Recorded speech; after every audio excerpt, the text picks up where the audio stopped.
Hey everyone, Luke here from Guardian Fleet Safety.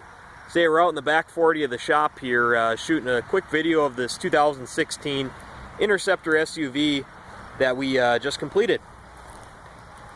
So here's what we did on this thing. Up in the windshield on just the passenger side, we put a red-blue split SoundOff nFORCE interior light bar. And then in the grill we added two Whelen IONs, obviously red blue, and then a SoundOff headlight flasher. On the side mirrors we added SoundOff intersectors, red white obviously on the driver's side, blue white on the passenger side. And then the rear windows we added two Whelen IONs side by side.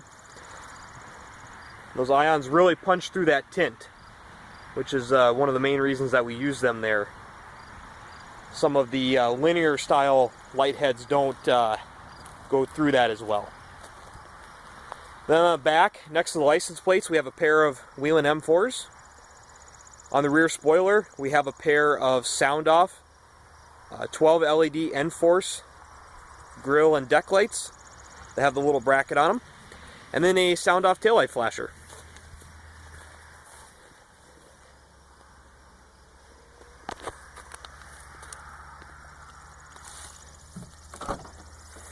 And then on the bottom of the liftgate, a pair of Whelen Vertexs. There's our wiring. The customer requested a, I guess you could say, special wiring request to match their other vehicles that they currently have. And if at all possible, we try and mount the radar antenna up there.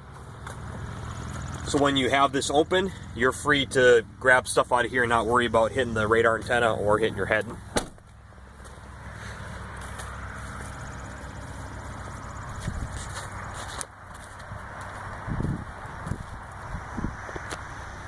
Now with those dual colored intersectors on the mirrors, those actually double as alley lights too.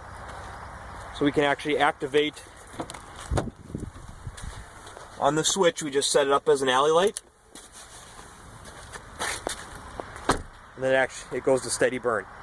You see it flickering there on the camera. That's just because the LED is actually flashing faster than the human eye can actually see when it's on steady burn, but the camera picks it up. In the console here we have a Havis Console. As always, we have our magnetic mic and our master power switch.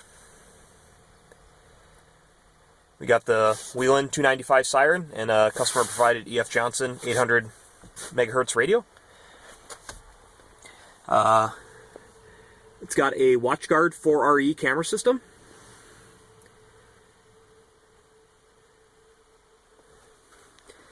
And the Stalker X2. Customer requested that the display be mounted on the steering column there. That's where we mounted the USB port for the camera system. You just pop this screen open, that opens up. Setina dual weapons rack. Now this cage is something I wanted to point out. It's actually a cage built by a company in South Dakota called Custom Cage. It's a single vehicle, or I'm sorry, single prisoner partition, and it's kind of nice because if you look here, you get to put all your equipment here. You have easy access to your guns, but you also obviously still have a cage. So they're pretty reasonable in price. The ProGuard and Setina ones are kind of expensive, and this one's fairly reasonable for those budget-minded agencies. And we're really happy with how it turned out. Then up there we also added a dome light, as well as the rear camera. So as always, if you need decals, this one didn't have them, they're having them put on locally. But if you need a decal package, need installation, if you need lights, if you need anything to do with anything related to emergency vehicles, give us a call, 320-245-4000. Shoot us an email, sales@Guardian Fleet Safety. Check us out on Facebook or visit us on the web at guardianfleetsafety.com. Thanks for watching.